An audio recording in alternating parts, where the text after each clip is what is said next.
Stars of the sky appeared, and some kind of meteorite of Anu fell next to me.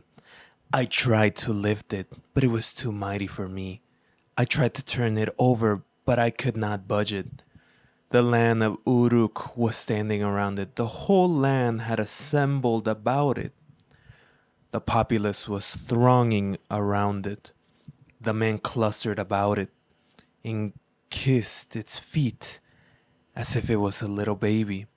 I loved it and embraced it as a wife. I laid it down at your feet, and you made me compete with it. That is an excerpt from the Epic of Gilgamesh. That is Gilgamesh talking to his mommy about the boy he likes. And that boy is Enkidu, who's like this big old wilderness guy. He was born out of the wilderness, for the wilderness. He ate grass with the gazelles, and he was scary, real scary. That a guy was like taking his like sheep around, grabbing some food, grabbing some water, getting a Wendy's 4 for $4 out in the wilderness, and he sees this guy just standing there, naked, hairy, built. And he got scared and ran away. Then he just told everyone that he was scared. He told his dad, and his dad was like, go talk to the big man, Gilgamesh. And Gilgamesh was like, damn, that's wild. Talk to this woman, a woman described as a harlot. Take that harlot and like let this guy in the wilderness like have some fun with it. Shamat goes to the wilderness, gets freaky for like 6 days with Enkidu, and then just brings him back into the city. He shows him around, takes him to the bean, and he's just kind of like, hey, you should. She's like, hey, Enkidu, you should just hang out here, drink some beer. Go watch the Cubs game. Like, it's better than out on the prairie, out in the like middle of nowhere. And he does. Except Gilgamesh hears of Enkidu and Shamach about to get married, and he's like, well, I'm the big dog here, and the big dog does what he wants, and that includes that old prima nocta.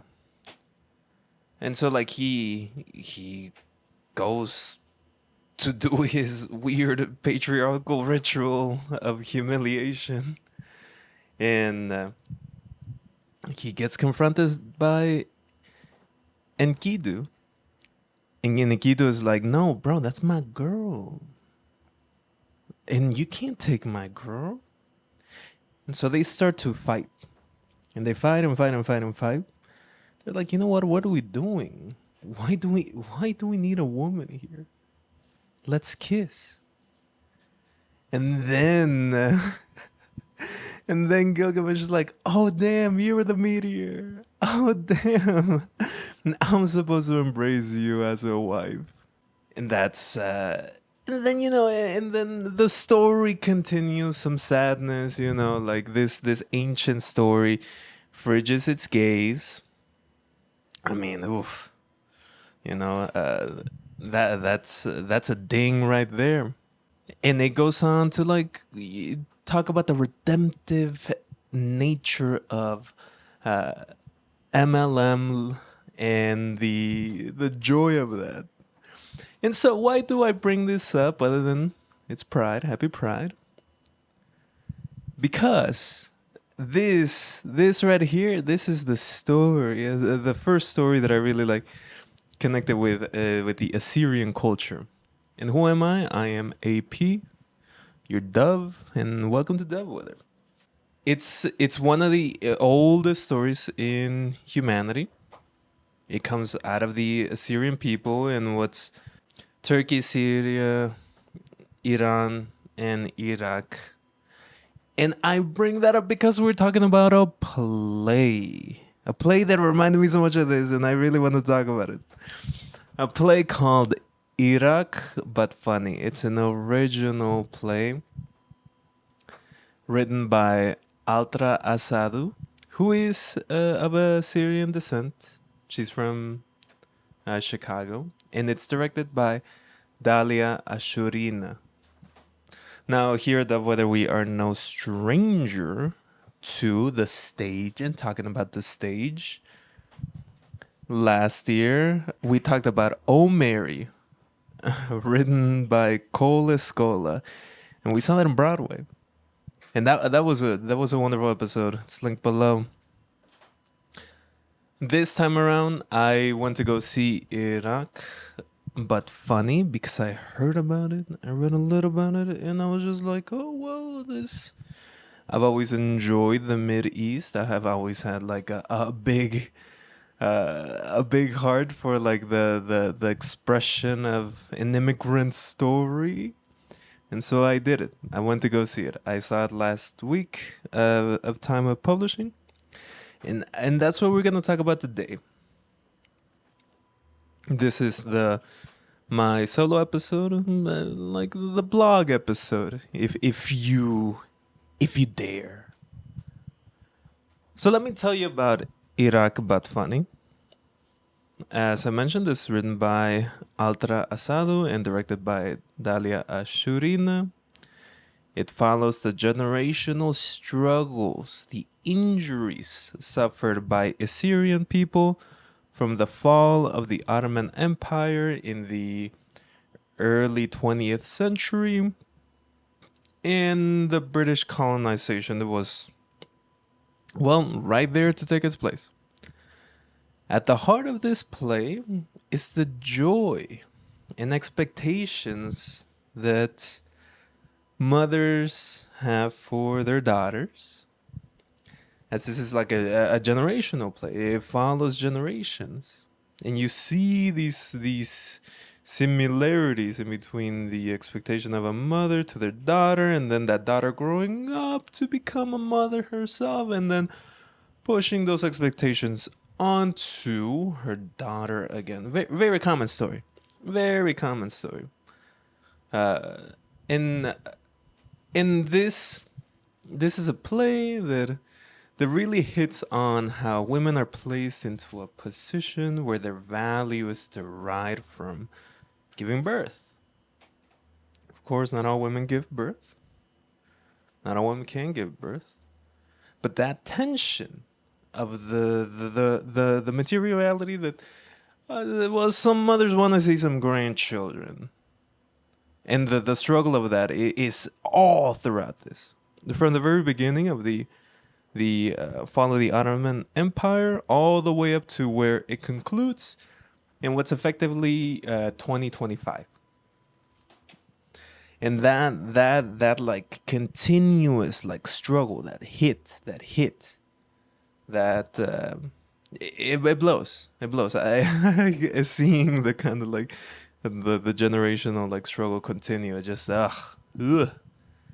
And I'm a fella. I'm a fella that, like, you know, my mother never looked at me and said, "Oh, hey, you are my daughter, and I expect those birthing hips to work." And this play is funny. Like it is funny. Like when you say like, "Oh, Iraq but funny," like you're like, it better be. And it is. It's written right there on the tin next to the dolphin-free icon, and it is funny. Atra is playing generally a character called the English gentleman, who acts as the narrator. The English gentleman narrates the history of the Assyrian people in the way that a good British man looking to extract value from the land and the people would, which is to say, atrociously. And then the four other people of the main cast play the mother and daughter And then there is two other actors that play kind of the love interest and the father. And of course, there's switches in character and disposition and what the narrative calls for. Which I'm not gonna get into spoilers here. I'm gonna talk about a lot of stuff, but this is a play that you should go see if you can. So there is one of the things that I want to mention up top is that there is so much wordplay in this.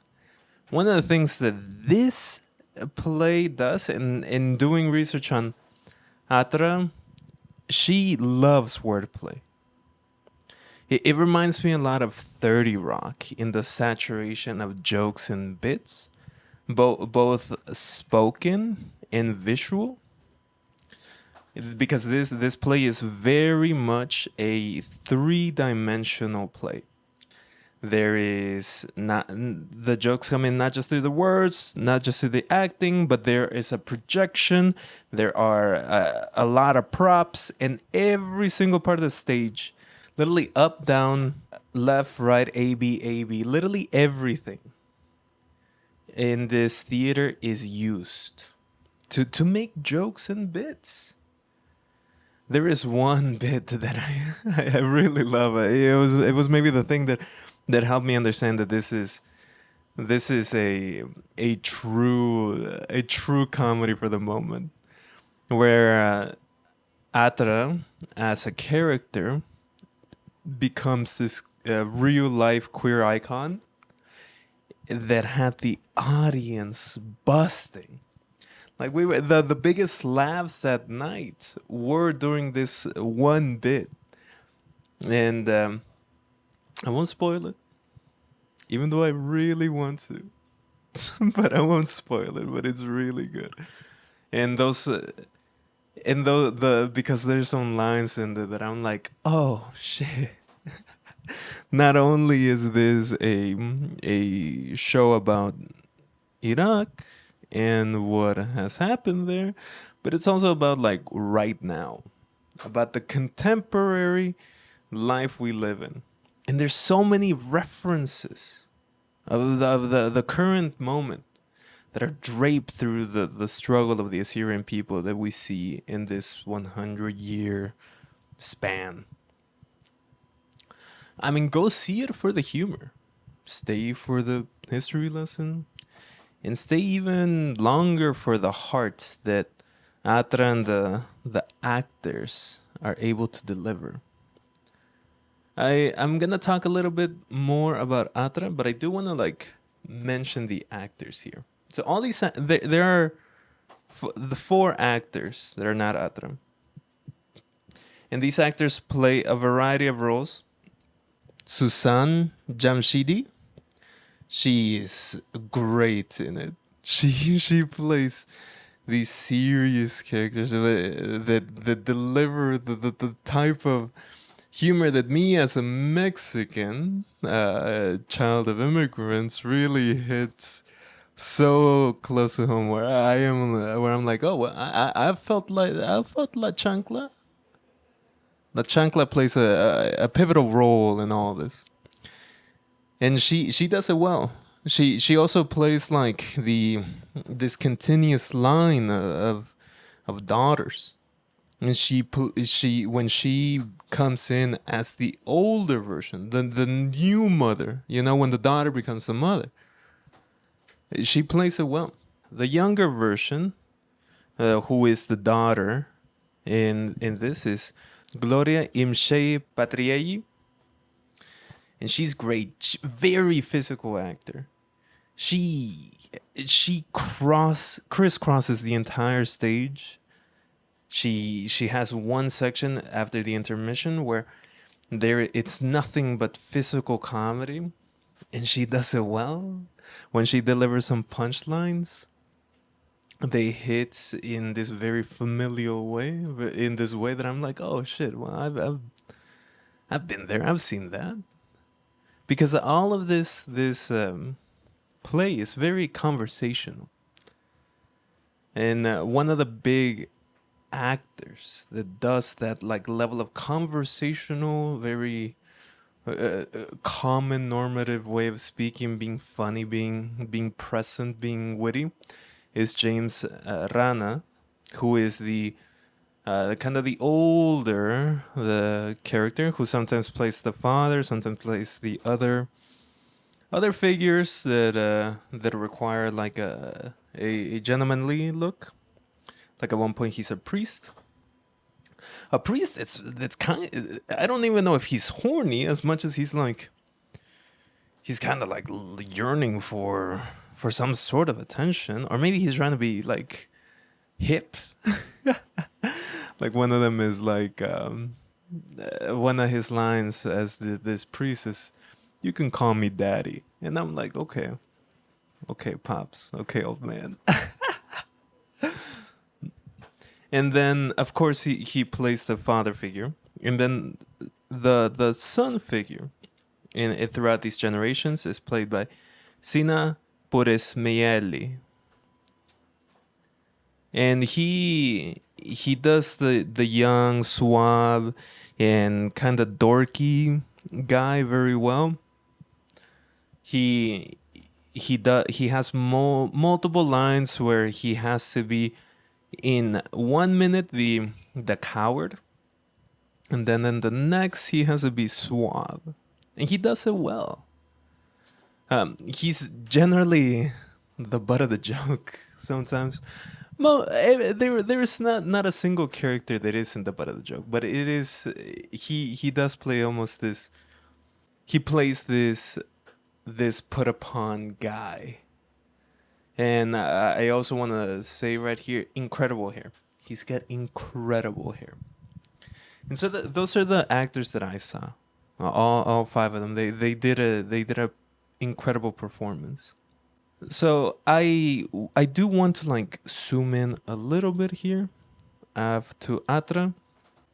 So I don't know. I can't connect with the like mother and daughter like theme of this show, because I'm neither a mother or a daughter, and I'll probably never be either of those things. But I do know this sense of expectation from a parent to a child. There are refrains that's from the very beginning to the very end that continue to pop up. And one of them is, your life is not for you, but it's for the next generation. And as we see the generations pass, what is effectively 112 years of history pass, we see this time and again. And this is Iraq. It went through a lot of different changes very quickly. These changes are covered in the play. The play takes a little bit of a edutainment approach to the history of Iraq. There are explanations of what was happening.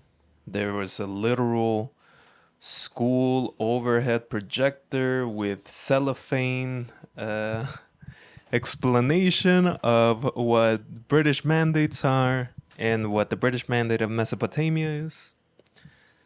And all of that is done for the edification of the audience and for the furtherment of the history of the Assyrian people. And it also provides this groundwork that makes this theme of mother and daughter expectations hit so much harder. Because in the early 20th century,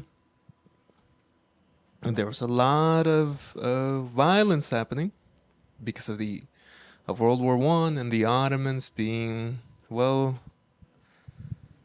connected with the Germans, and the Germans and the Ottomans losing, and the British coming in and splitting up space, that general upper mid east area, to their own machinations.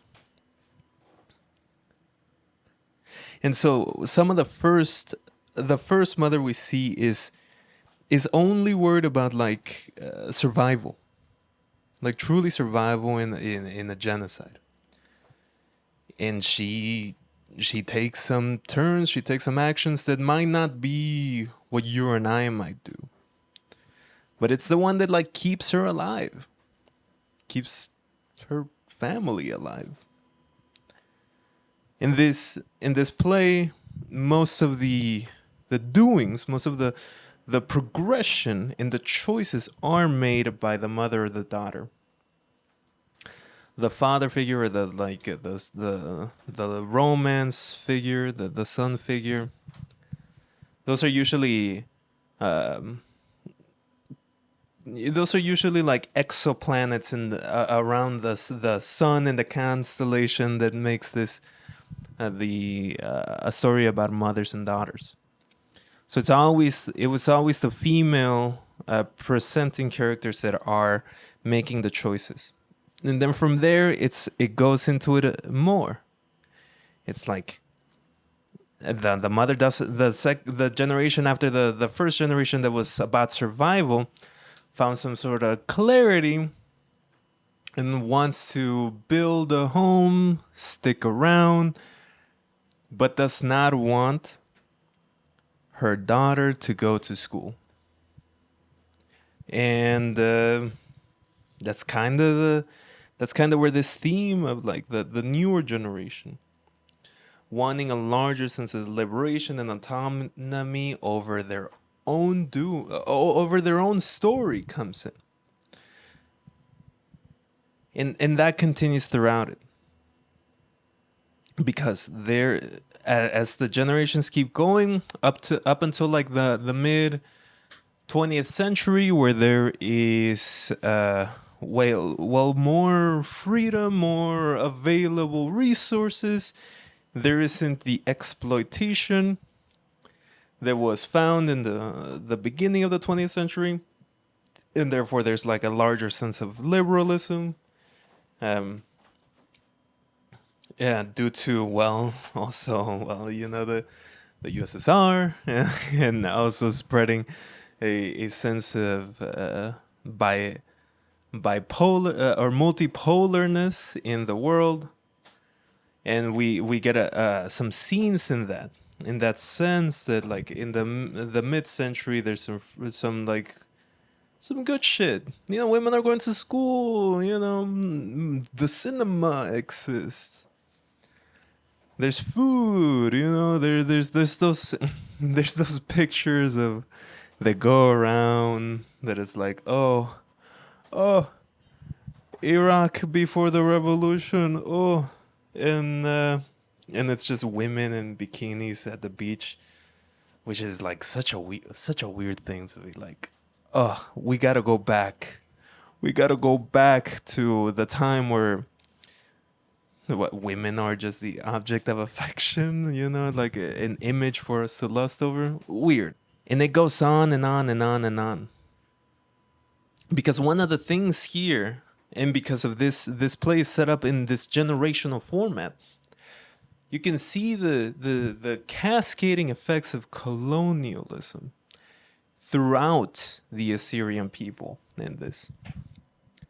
Yeah, we have the British Mandate of Mesopotamia. We have the British Mandate of Palestine. We have the French taking over Syria and Lebanon, and all the bullshit that comes when Europeans look for new lands with new slaves. And you see that like in that like middle century part of like liberalism came to Iraq, and people get to smoke cigarettes and drink tea with their fucking pinky out, and they get to think about Star Wars. That's gone. But why is that gone? It's because before there was the masters of that land. The Ottomans were pushed aside by the British and destroyed and kicked around and exploited by the British. And then the new master came, and that was the United States. And this is where the edutainment part of this play is useful. It talks a little bit um,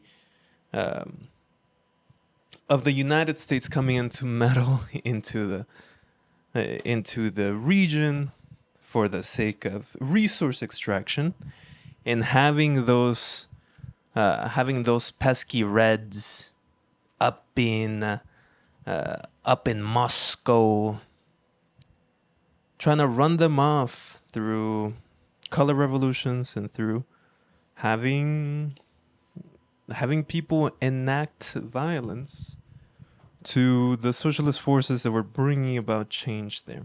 Of course, I am not here to provide the biggest view of that time, but I can tell you that like this story is, well, it's evergreen.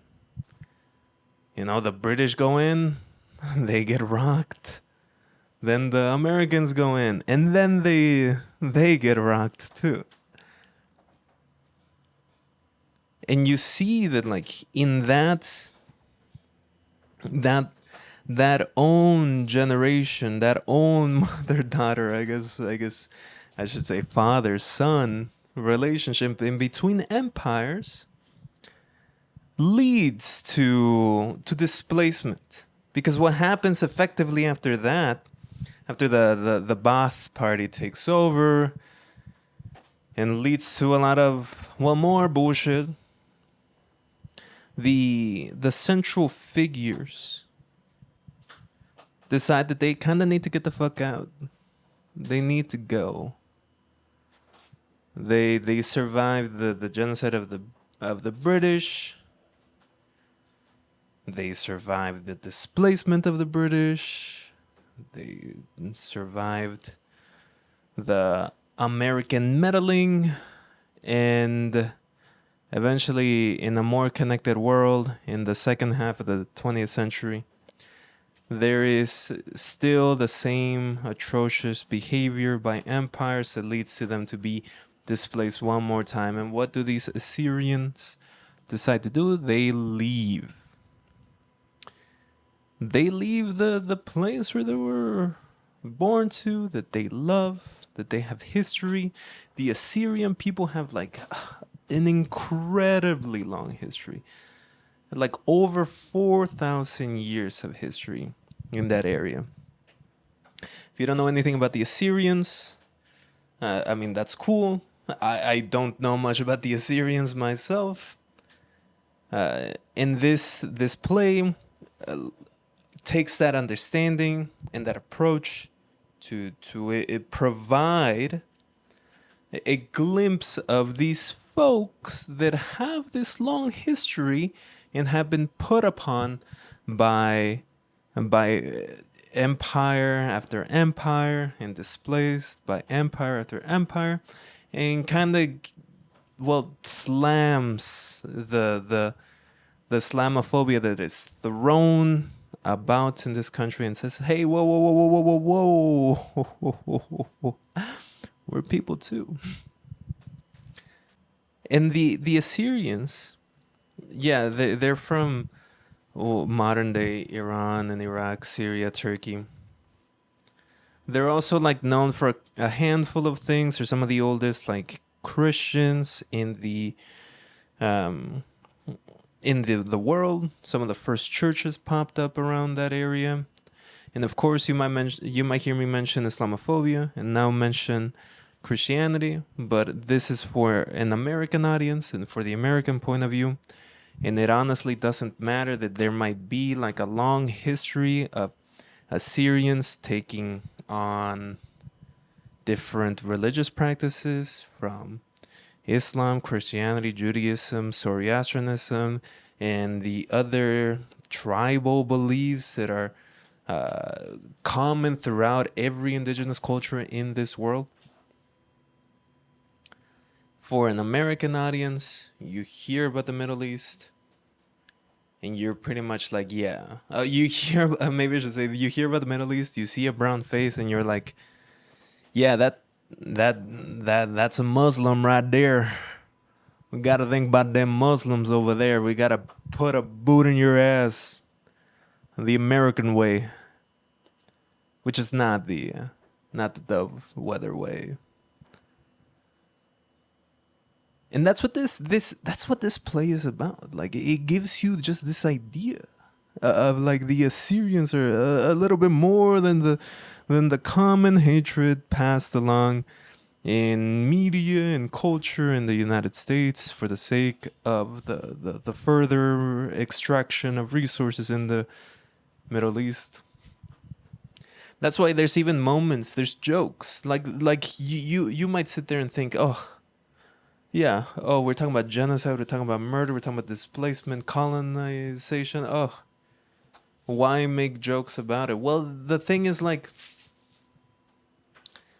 that's one of the only ways that you can survive sometimes. And Atra and the creative team understand that well. And that's why they even take this approach to make these jokes. There's a lot of audience participation in this show. At a certain point, the English gentleman says out loud, "Do you want to hear about the bad things that Britain did, or should we just skip it?" And like, of course, this audience wanted to see it, and so we saw it. I don't know if they would skip it. I'm sure they wouldn't. They have a lot of props that they use there. And so they're like, yeah, because that's kind of the general viewpoint in the United States. It's like, why think about it? Ugh, I don't want to think about it. Ugh, it's depressing. Or they got some weird sounding names over there. And so they point directly at that. And in this time of like great regression, like I find this refreshing. It almost feels like this is the type of play that puts a stake on the ground and says, we've gone far enough back. We need to take some steps forward. And that is seen throughout this play. I would say that the reason why they take that American POV first, there might be some, like, I don't know, some reasons behind it. You know, that might be the only way that a play like this could be greenlit. But it's because it's an immigrant story. As I mentioned, like, after the Ba'ath Party rise in Iraq, like, the characters move to good old Chicago. Chicago is a place where immigrants throughout the world come and find some refuge. For the playwrights, and that is Assyrians. For me, that is Mexicans. For Palestinians too. Chicago has some of the largest diaspora of Palestinians in the United States. You know, there's also like a tremendous amount of other groups that have come here. We can now say that, like, the Venezuelans that and the other, like, Central American migrants that arrived here and got human trafficked to places like Chicago, they are welcome here too, and they should be welcome here, and they should be provided more help. Chicago also has a big Jewish community, because this is where one of the places where you can come in and relax a little bit. You don't have to fear. There's a lot of bullshit that happens in Chicago, absolutely. But this is a place for immigrants. This is a place for people to come. That's just not even internationally, but here in the United States, this is the place, one of the places where the Great Migration benefited from. One of those people is someone we talked about, the Galveston giant himself. the boxer, the first black heavyweight champion of the world, Jack Johnson. And that's kind of where this story ends, like generationally. It terminates here in Chicago, and and there's some scenes where the common struggles that are seen amongst immigrants, where children are forced into more adult roles, having to take a bigger role on their schooling and advocacy in their schooling, and the parents becoming a little more Americanized than you would expect, being infatuated with the culture, with movies, with shopping, with consumerism. Something that happens a lot in immigrant communities. I also want to mention that, like, yeah. And I think as an immigration story that it's wonderful. There's something that I've mentioned here on the podcast a handful of times, that we're living in a moment where the more specific and the more precise your advocacy for your own people, the more widespread and joyous that is. Bad Bunny is one of those. Beyonce with Cowboy Carter, or GNX by Kendrick Lamar. There is this kind of like yearning for more precise stories of individual communities, and I see Iraq But Funny as part of that. I might not be the world's best stage and theater critic that knows the future of a work, but I think as this show continues to develop, it will find a big audience. I want to talk about some other stuff here too. I might have taken a bit of a very descriptive, a very descriptive role here. But one of the things that this place also such a girly pop like show. It's so good. There's so many pop references.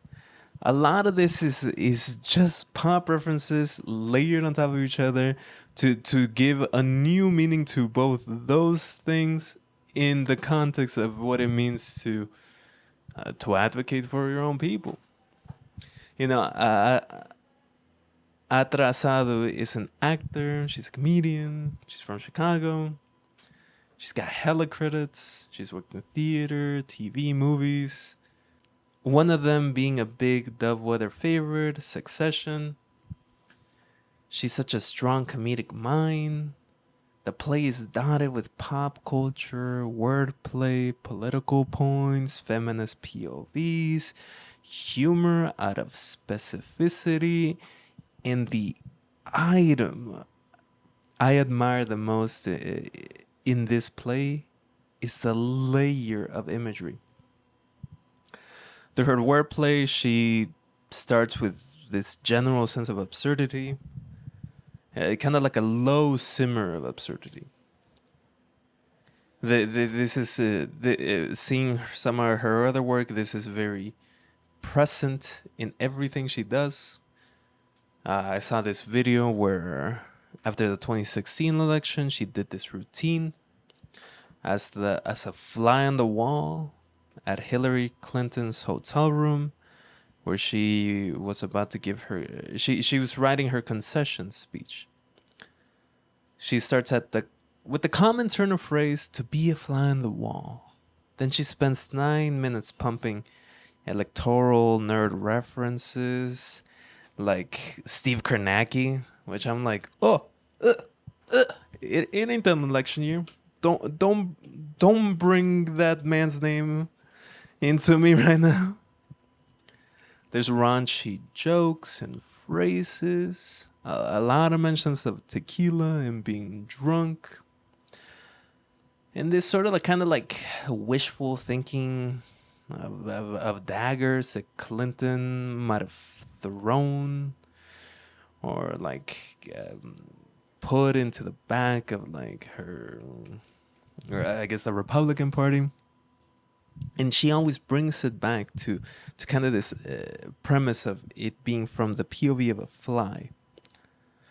One line that stands out to me is in that video, which I have linked below, is, "Hey, racist, misogynistic, homophobic America, I got the popular vote." And that's a victory. It's a little paraphrased there, but like, yeah, Hill Dog did get the popular vote. But she herself is, well, racist, misogynistic, and homophobic. Like, she was anti-gay marriage before Obergefell, the Obergefell decision. Then, all of a sudden, she was fucking. She was a big friend of that. And I mean, she's married to Bill Clinton, and Bill Clinton's like a rapist. And of course, she is not like. She should not be indicted for some man's actions. But she did stick around and defended him. And that's kind of fucked up.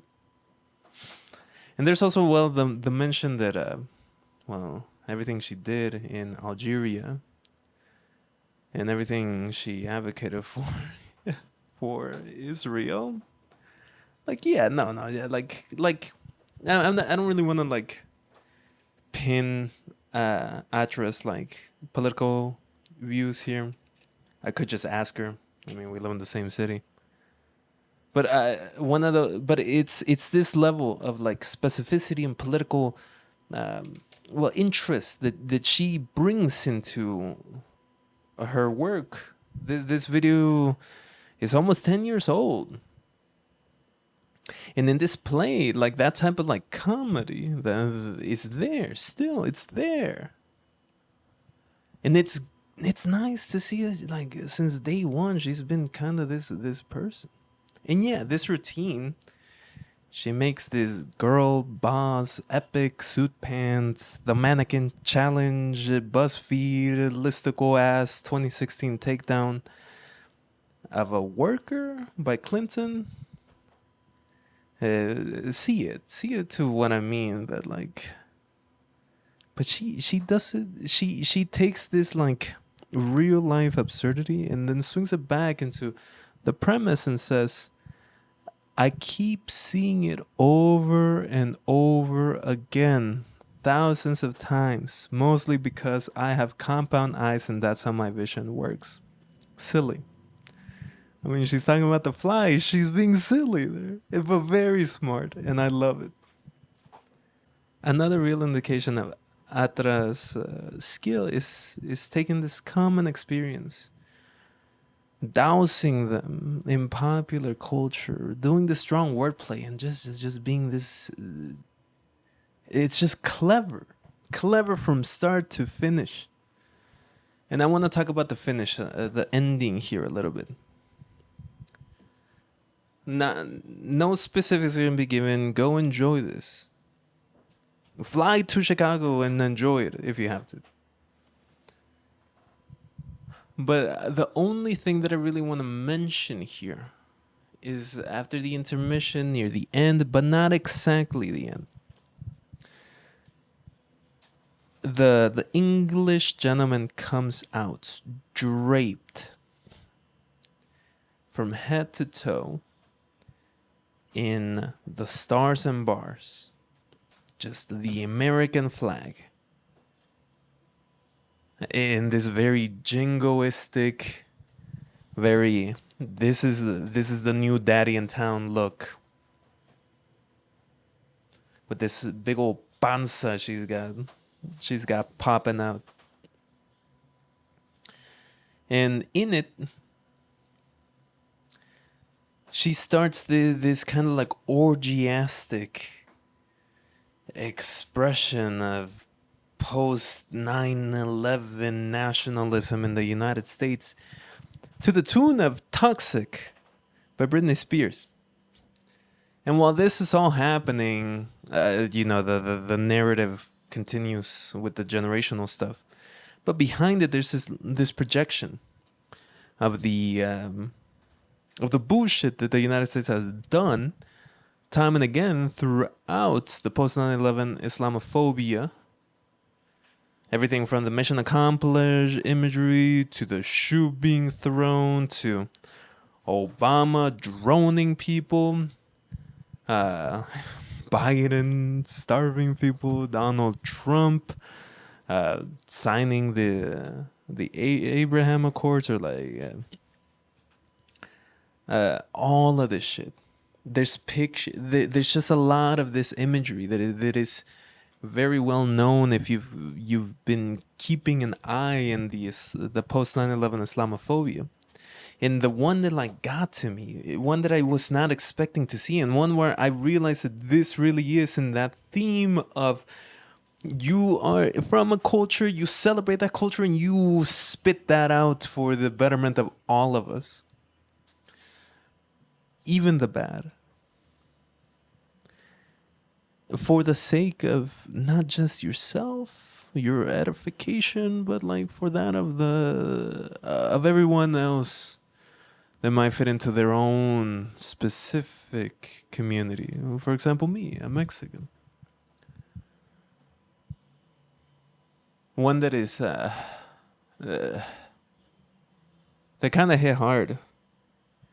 I was not expecting Atra and the creative team to go so far with their like presentation of this weird orgiastic jingoism, to put up pictures of Abu Ghraib, of the torture that so many people in the Middle East have suffered at the hands of the American state.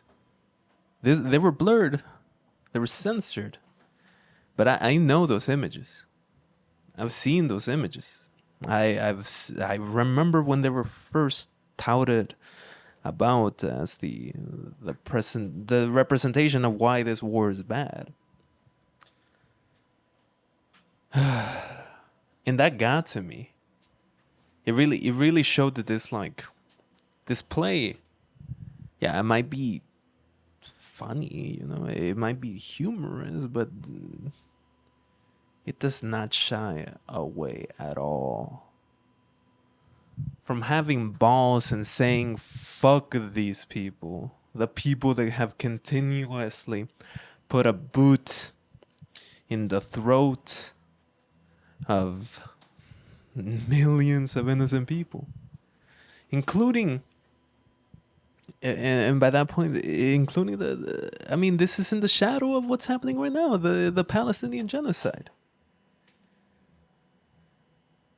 And I was just reminded of that. I honestly went into this thinking I could maybe enjoy some Middle Eastern culture and like Chicago storefront theater,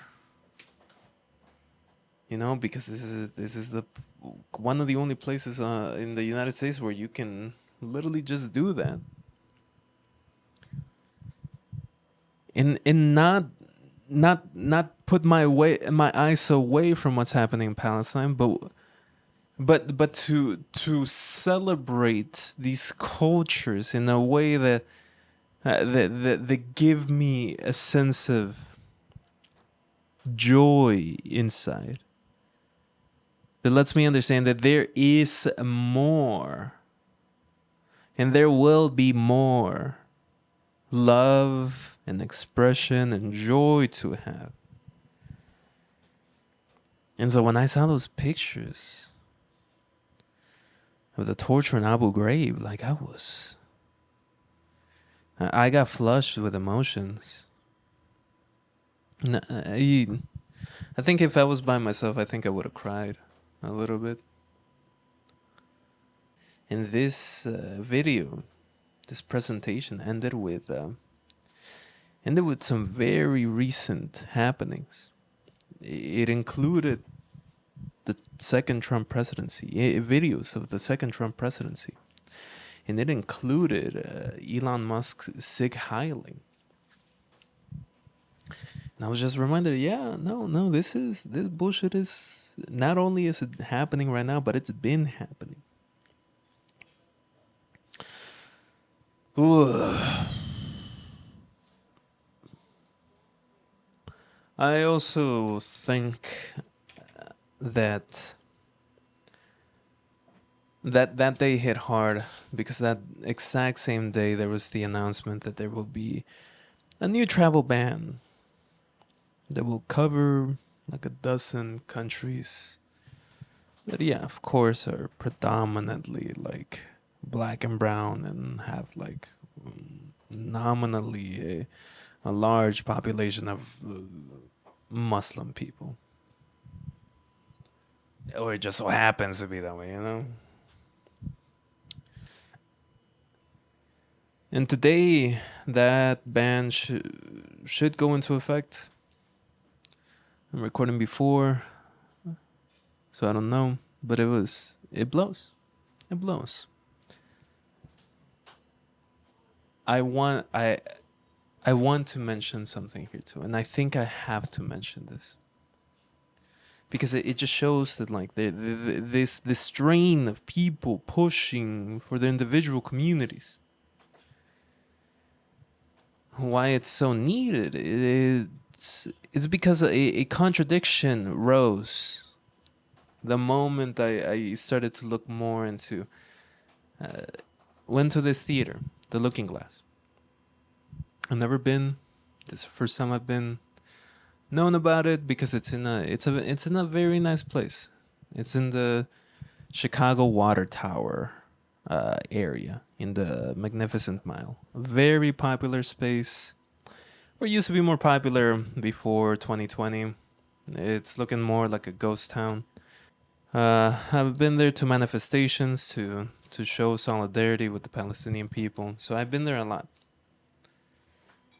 And it's a very beautiful place. But as I saw it and I read about it, like the reminder of this destruction and genocide in Palestine is not it can only happen with millions of hands. It cannot happen just because one person wants it. It cannot just happen because like a handful of people want it. But the genocide that is currently happening, the starvation that is currently happening in Gaza, can only happen if millions of people willingly or unwillingly help prop it up. And I was reminded by that when I saw who started this theater. Some little fucking dork named David Schwimmer. Ugh. Ugh. Just an absolute loser. Absolute fucking loser. I mean, his biggest crime should be that he played the oversexed and overestimated Ross Geller. That should be his biggest crime. Except he's not. He is fundamentally one of the hands that helps push for this genocide. He very deliberately aligns himself with the people that are propping up the Hasbara and the narratives that lead to policymakers to continue to send the money that will be used to drop bombs on people. Just one of the hands. One of the many hands. And I don't want to end it there because I fucking hate this guy. Ugh. I thought Krasinski was bad. I don't want to end it there because I learned that this guy, David Schwimmer, he went to a little school called Northwestern University.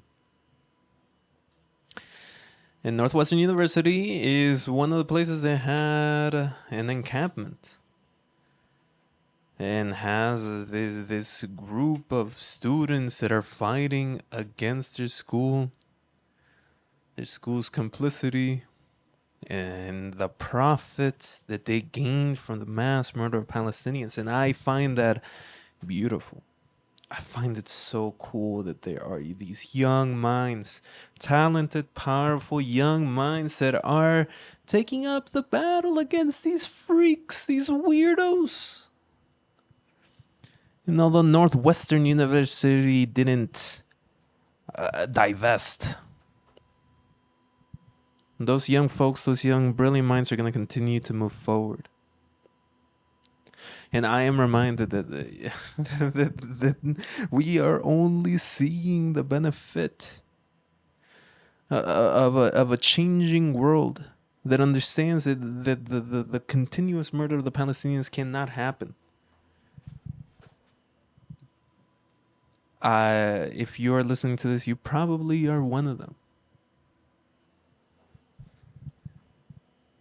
And I want to thank you. And I also want to say that the Atra and the creative team in Lookingglass,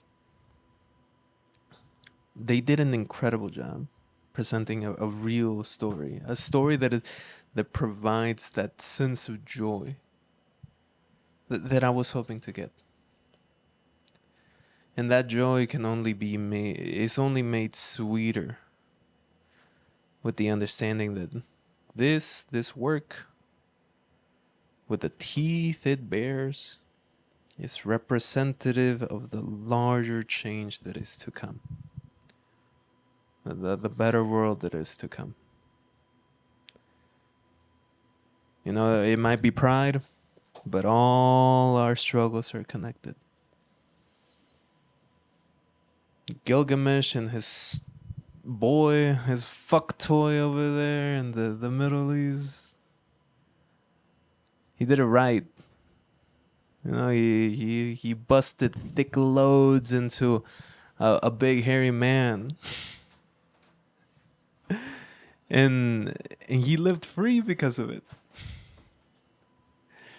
And this generational story that Atra and the creative team put together and presented is the exact same. The point of view, they lived it big, and they presented a possible freedom. The ending hits so hard if you are a child of immigrants, or if you had others' expectations suffocate you. And it's wonderful. It's wonderful. Go see it. Okay? Well, thank you for listening to Dovewhether. This is the AP voice-a-vlog. There will be more episodes to come. Gayer episodes to come. More immigrant episodes to come. The next episode, we have a nice guest and a nice little show to go along with it. You can follow us on Bluesky, Instagram, YouTube, all under Dovewhether. Happy Pride, y'all. Y viva Palestina.